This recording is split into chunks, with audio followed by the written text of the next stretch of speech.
Hey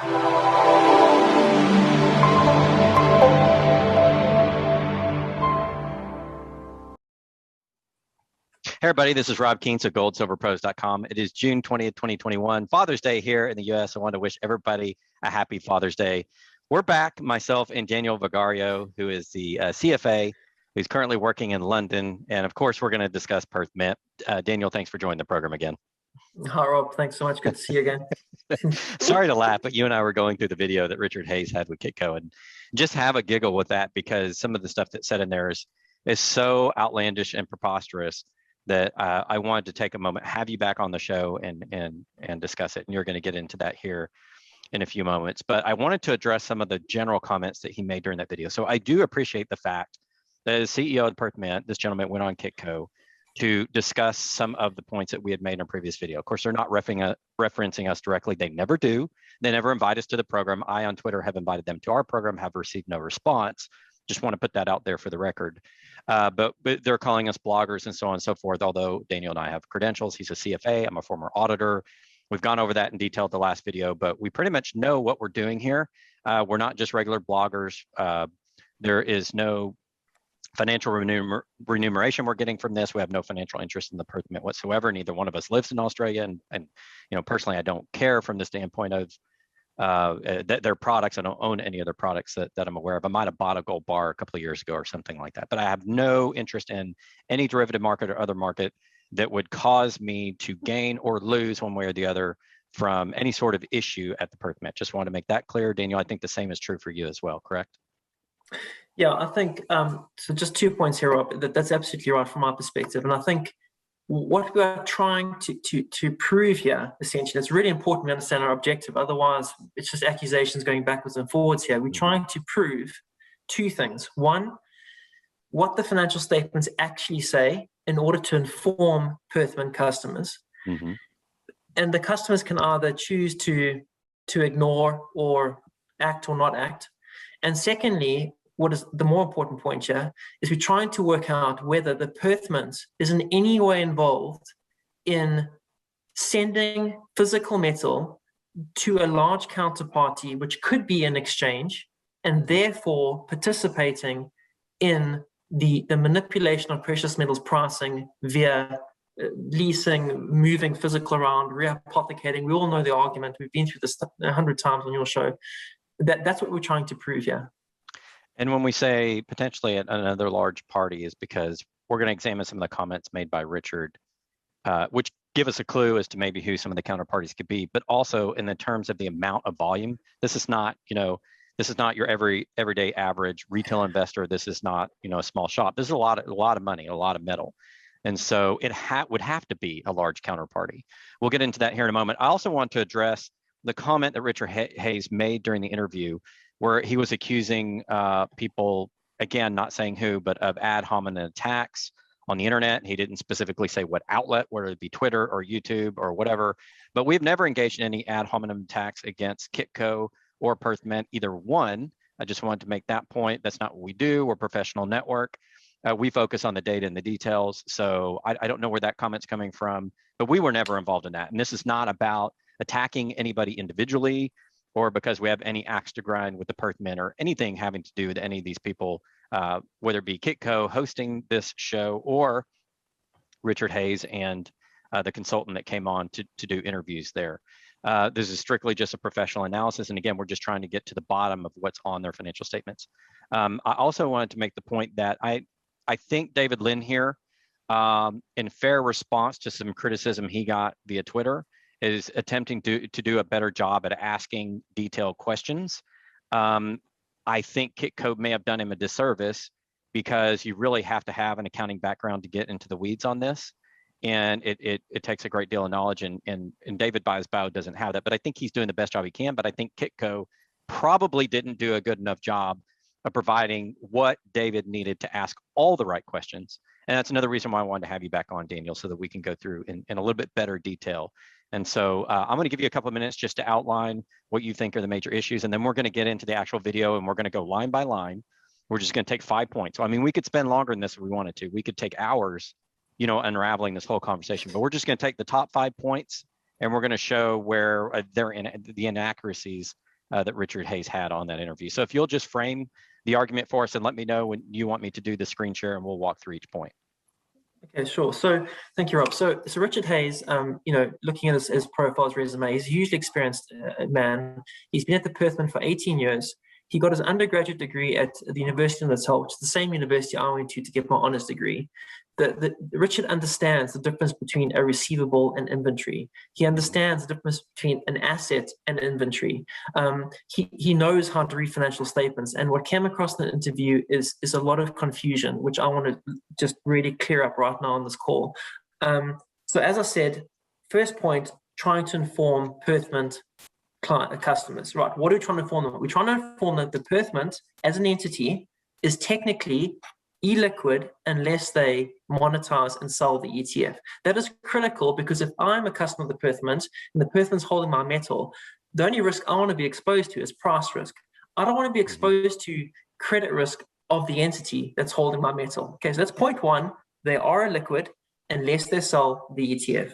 Point two, again for the customer, does the Perth Mint have physical metal in its inventory to cover total metal obligations on its balance sheet? That is customer accounts being unallocated liabilities and pooled liabilities, as well as the leased metal that they have taken out from a bullion bank, which Richard Hayes mentioned on the call. Again, they don't have the metal, we'll prove it. That's to inform the customer. Thirdly, should I say, we are trying to work out, is the Perth Mint in any way involved with counterparties that we know are involved with pushing the metal price around in the open market? And that's referencing the receivables at fair value, which we'll touch on just now. So it's those three things we want to cover. The first two is informing the customers. The third one is trying to work out what the Perth Mint's actually doing because they have changed their business model. And I want to know why. Okay, so do you want to hit the first? The first point is not referencing the video, it's the illiquid position. Okay, so illiquid position. Richard Hayes, on the video, referenced the announcement the Perth Mint made, and he said in that box that we had on our previous video, you know, total assets versus total, trading assets versus trading liabilities, we all square, we liquid, right? Richard Hayes did not take into account all the current liabilities on the balance sheets of the Perth Mint. I did.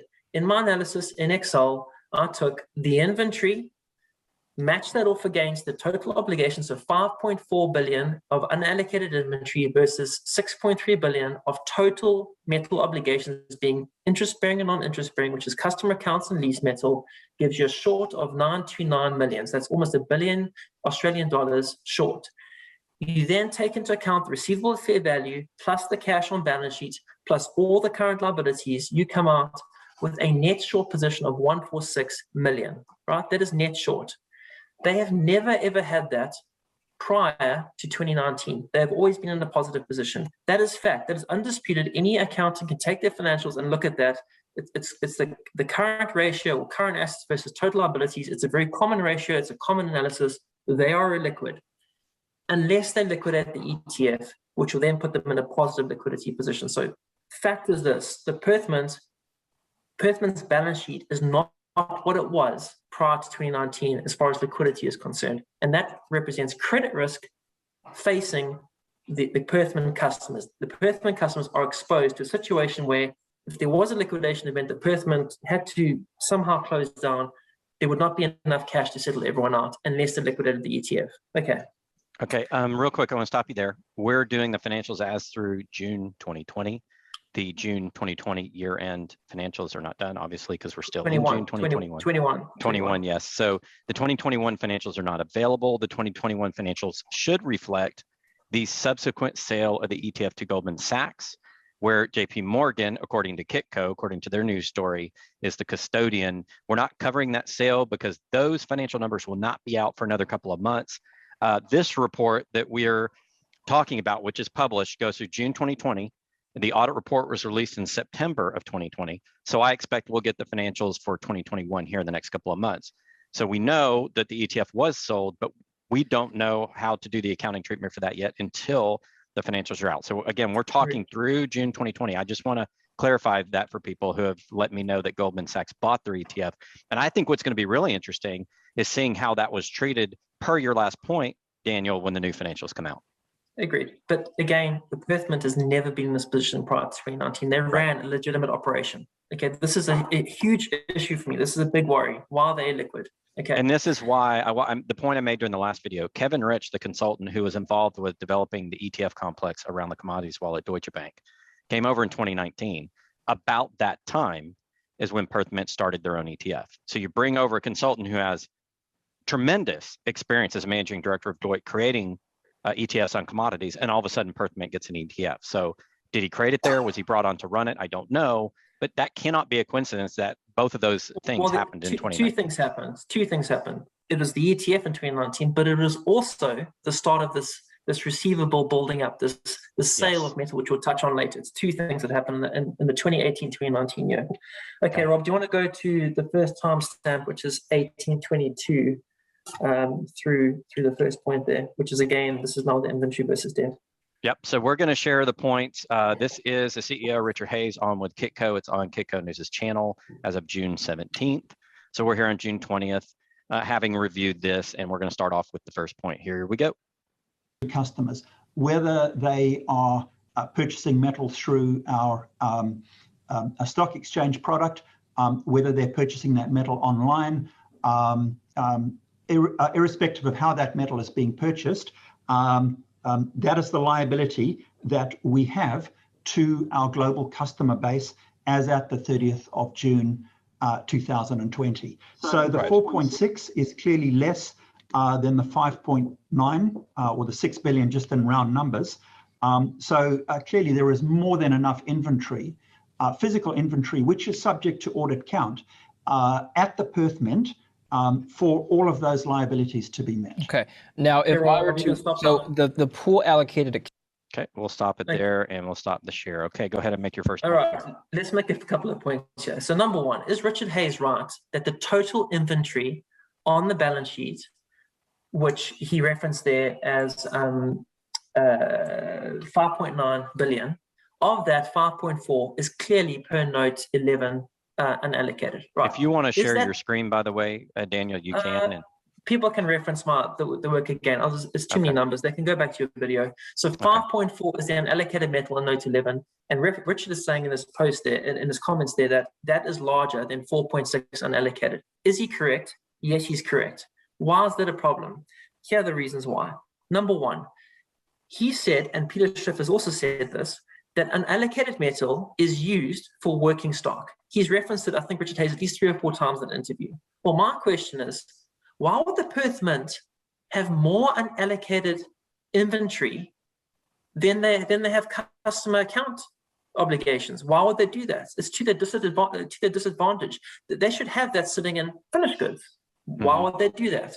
So that's a big problem for me. So that's a contradiction to Peter Schiff and to Richard Hayes throughout the video. Secondly, the 5.4 billion does not cover total metal obligations. Okay, what are total metal obligations? It is leased obligations at 1.7 billion plus the customer obligations of 4.6 billion. That is a fact. It's undisputed. It's on their financials. They don't have metal in inventory in unallocated form that can match off against those two numbers, the 1.7 and the 4.6 in total, which is 6.3. 6.3 is higher than 5.4, right? They don't have the metal to meet. So in other words, if all their customers plus the lessor wanted the metal to settle the obligations, does the Perth Mint have that metal in stock at the 30th of June 2020? No, they do not. No, they do not. That is fractional reserve. Okay, yes, they don't have it. To the tune of 900 million Australian, which is a big number. Yeah. It's a massive number. It's a massive number for the Perth Mint on their balance sheet. And we know where that number went. We're going to talk about it just now. We know exactly where it's gone. But that is a categorical fact. They do not have the metal to meet all metal obligations on their balance sheet. All right. That's right. Next point, Rob, is the next timestamp you want to go to. I think it's 2043. Okay, let's do the share. And we'll get to 2043.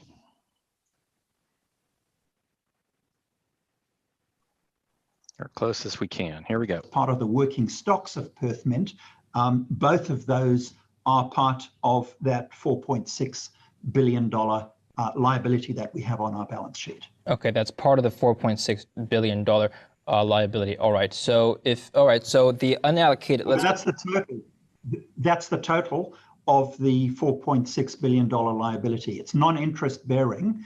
How large is the unallocated, approximately, Richard? How large is the unallocated account in total at the Perth Mint right now, in dollar terms? Well, we have 65,000 odd customers.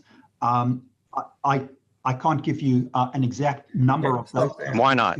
Why can't you give us that, Mr. Hayes? Okay. Under IFRS accounting standards, right, the very least that Perth Mint can do to give the users of their accounts confidence in what they're doing is they need to do this.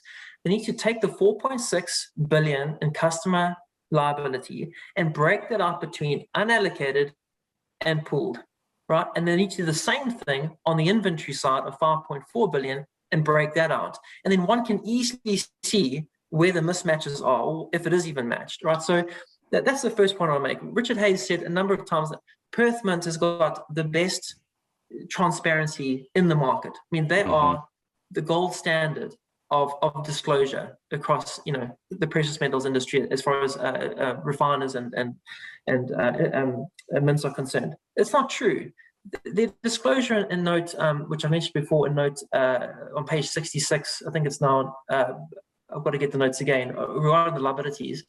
There's not enough disclosure there. They don't break out that unallocated, pool allocated. Right, that's a good point to make. Again, he talks about working stocks. Now he's confusing 4.6 liability obligation with working stock. Working stock is an asset. It is inventory. It's got nothing to do with the liabilities, right? Again, he's confusing inventories and liabilities. All right, so we've proved this now to death. They don't have enough stock on their balance sheet to meet the obligations. Okay. So that's important, Daniel, thing to do. Confuse assets and liabilities when you want to confuse the public as to what you actually have. I mean, when I watch that back, this goes back to it goes back to my point of Richard. He's a great guy, I'm sure, but he's just confusing the different sides of the balance sheet. It becomes so confusing to the listener that they have no idea what's going on. I'm making it blatantly clear. The inventory and unallocated inventory on their balance sheet of 5.4 billion does not cover all metal obligations. Fact, undisputed. It's fractional reserve. Okay, it's on their balance sheet. Right, Rob. Next point we're going to go to. I think now it's going to be 2048. This is now talking about the receivable. So we've dealt with bringing to light risk regarding Perth Mint customers. Now we want to move on to the Perth Mint has changed their business model regarding this receivable at fair value on their balance sheets, and now are they involved in a more broader respect to manipulating precious metals potentially on exchanges? We don't know, but I suspect so. We'll get into just now. So 2448. Yep. So this would be two big points we make after this, and some of the biggest points in the video we're going to do. Here we go. Processed and precious metals inventories held at the Perth Mint, less metals held in the NYSE. Can you explain what that means and how that relates to the inventory items stated in that table above here? Does it, if I'm interpreting this correctly, does it mean that not all the inventories on that, as part of that $5.98 billion, not all of those inventory items are physical metals in the vault? Some of them could be receivables. Am I correct or incorrect there? The 5.9. Basically, what I'm trying to get at, Richard, is the $5.98 billion, which is, according to your statements, it's metals marketed at fair value. Is that all Correct. Physical metals in the vaults owned by Perth Mint, or could some of that be receivables from maybe your suppliers or for unrefined products? So that comprises of two additional amounts. One is advances to refining customers, where we have received the metal from the mine site, and we have advanced the customer has priced that metal, and we've provided an advance to the customer in advance of the refining process being completed. The way the markets work here in Australia, and I think they probably work this way globally, is that all refining settlements are done typically on a T+2 basis. So we receive the metal today, and in 2 days' time, we will provide the customer with payment for that metal. It's in our custody, so we physically have it, but we haven't refined it yet.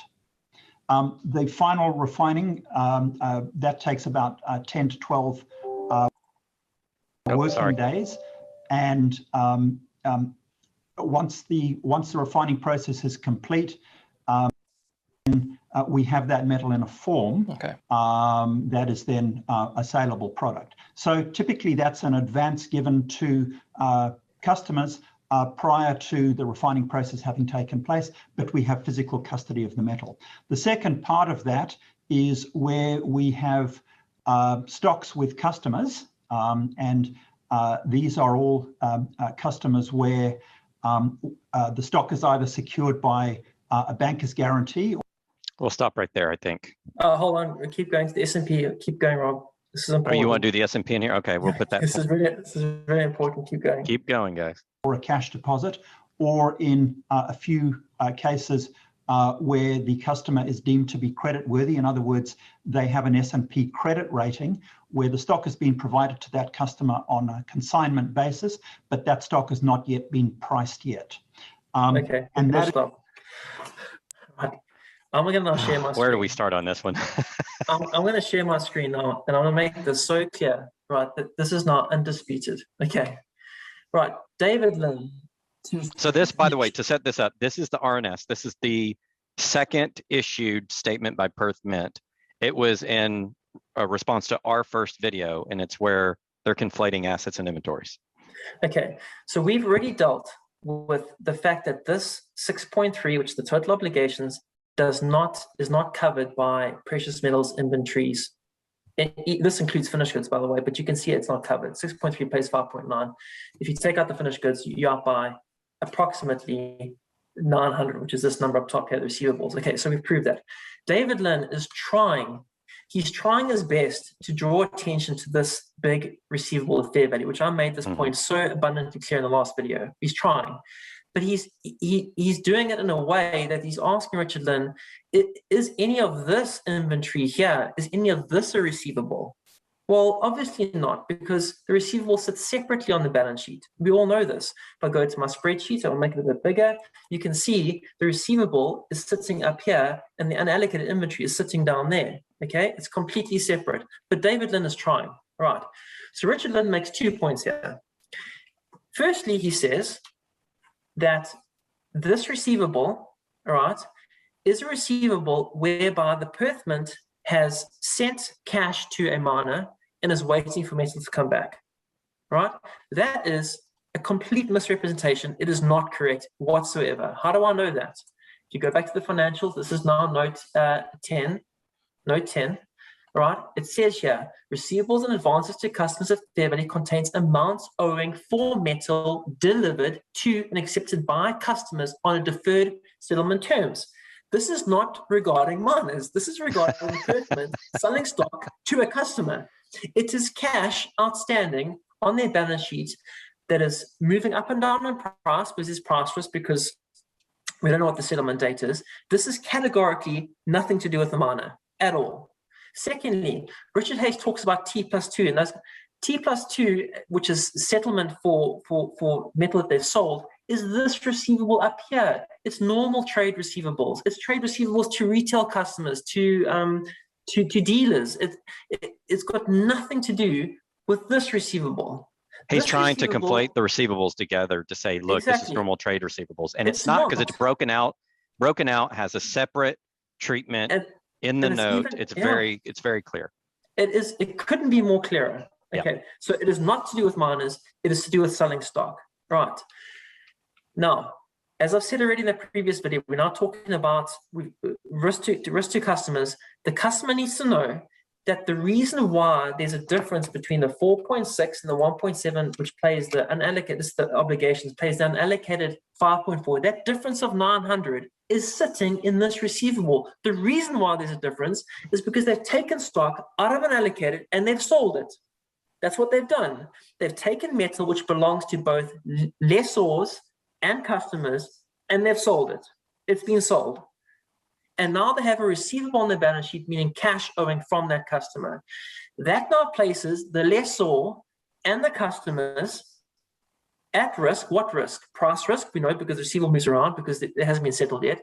But it exposes them to credit risk, because who is the counterparty? How do we know the Perth Mint can get that cash back, right? Mm-hmm. Third risk, it exposes the customers and lessors to the risk that the Perth Mint cannot get that cash back, the receivable, and do what with it? Buy metal. Because if the markets are working and functioning normally, the Perth Mint can probably get the metal back. But what if they're not functioning normally? What if there's a run on the mint? What if there's a run on physical metal worldwide?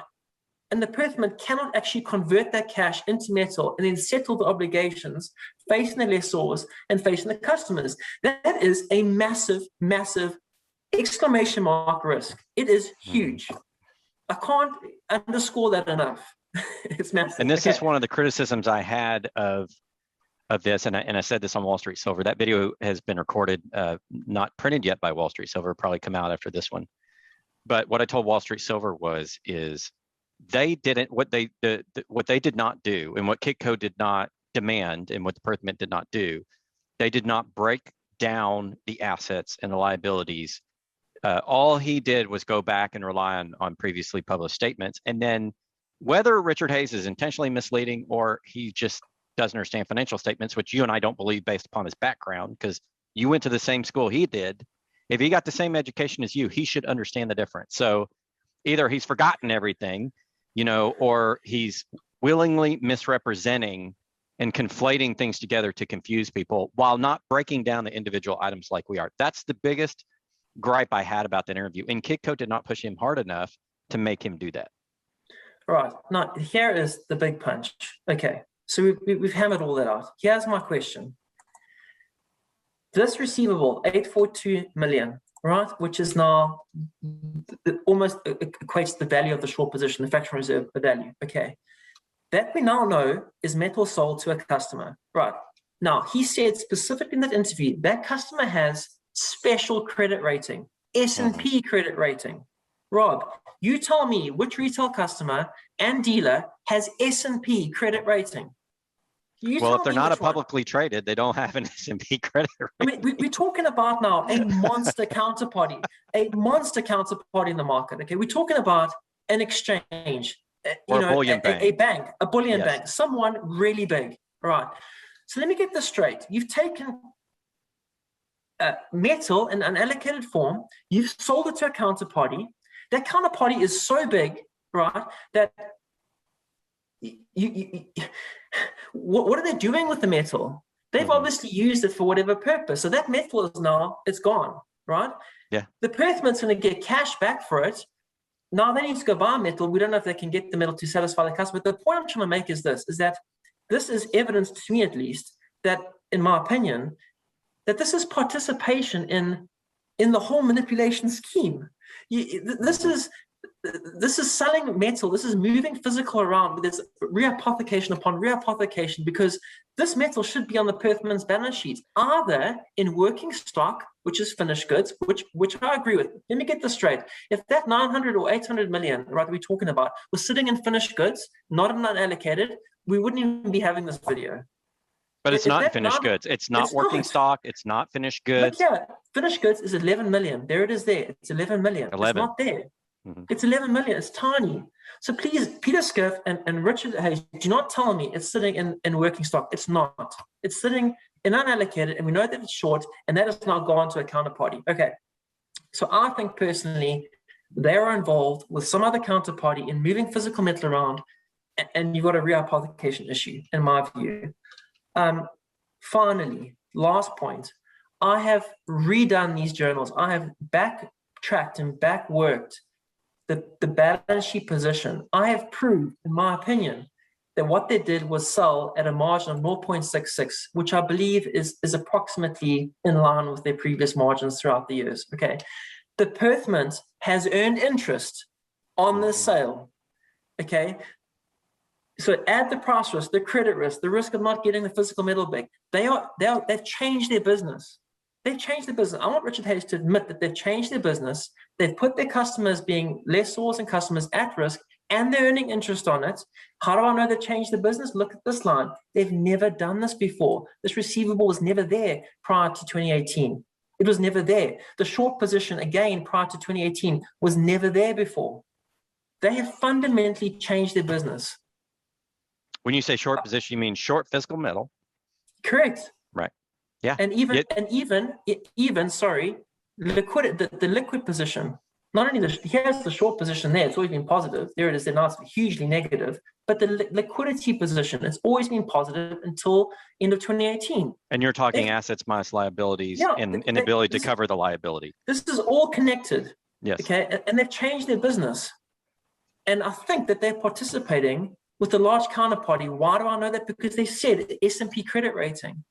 Because that was the clue he gave during he gave during the video, where he probably shouldn't have said it, because he basically confirmed our theory. Because we talked about on our first video when we got together that it would have to be a big counterparty at these numbers. I mean, you could say that they were selling to millions of smaller customers, but we said, based upon this scheme, it would have to be somebody that could pay interest.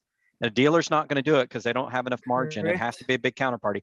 He confirmed it in this video by saying they have an S&P credit rating. He confirmed that it has to be one of these big entities, straight out of the mouth of the CEO of the Perth Mint. This is not my opinion. I'm just looking at their financials. I'm looking at what he said. I'm trying to tie it all together and make sense of it. And in my opinion, this is a big deal. This is not, one mint and, we've got some sort of issue with them. It's not that at all. This is participation in the most manipulated market on the planet in some way. And I'm just tired of it. And I think this is what's happening. So I'm going to stop sharing real quick, if you don't mind. Sorry. Yeah, it's okay. So let's wrap this up. Let's go back over all the points. Let's just do it real quickly. Let's write a concluding paragraph. What should everybody take away from this? Number one, the Perth Mint at the end of 2020 is illiquid unless they sell the ETF.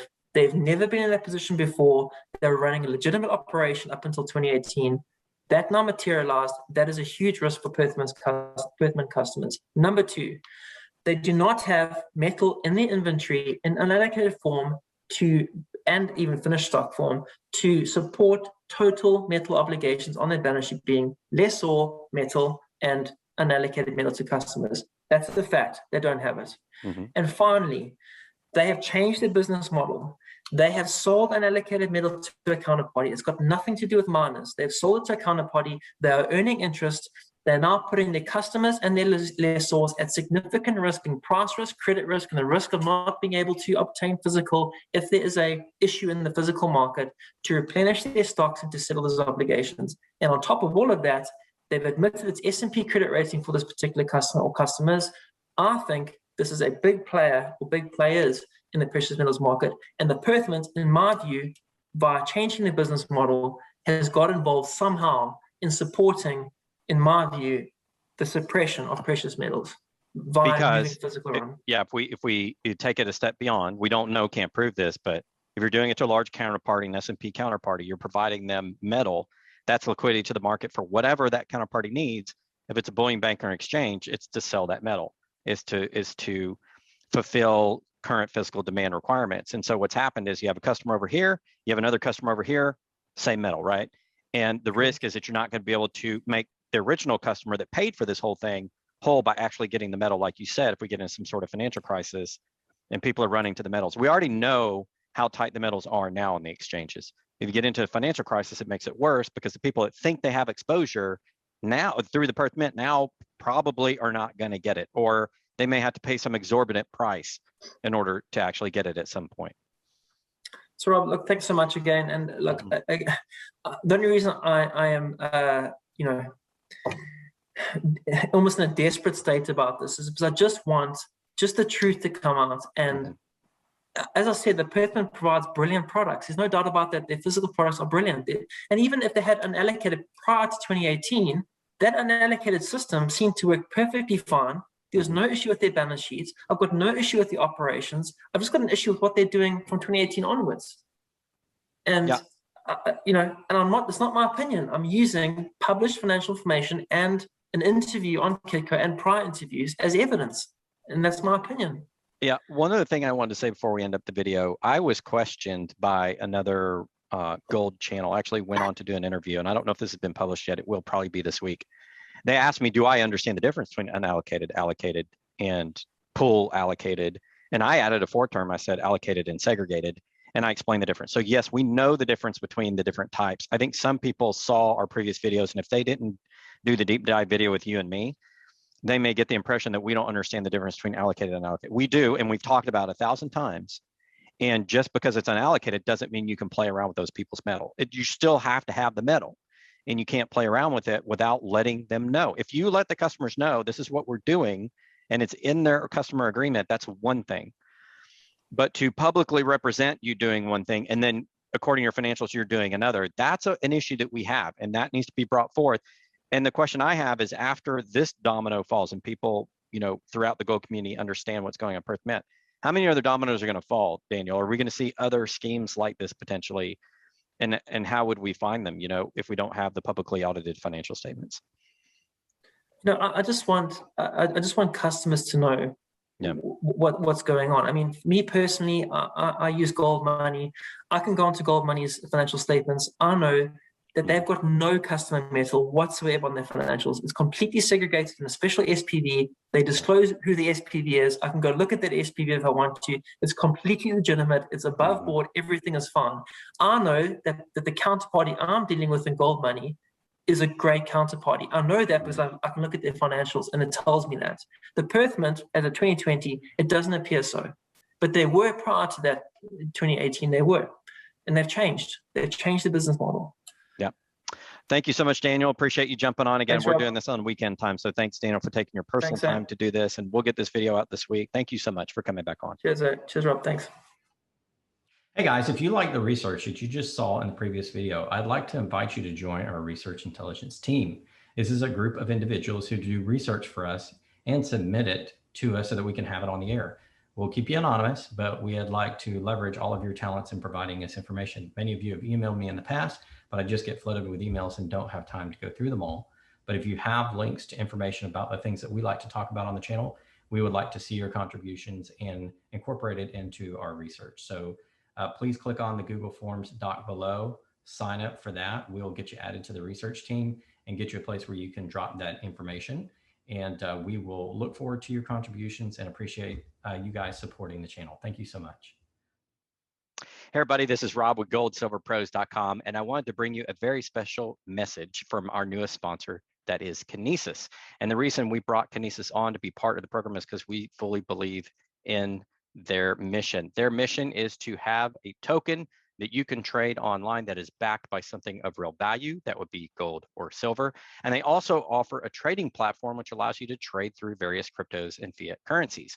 The great thing about Kinesis is, for those of you that want to store gold or silver, but also have access to it and actually do transactions with it, they allow you to do that. So it's a better option than just flat out storing it and then having to fly somewhere and take it out when you need it. You have the ability to use it right on their platform. You can send it to other users. They have a debit card for US residents as well, and they have a full exchange, which enables the trading of Kinesis currencies for fiat and cryptocurrencies if you want to trade in and out.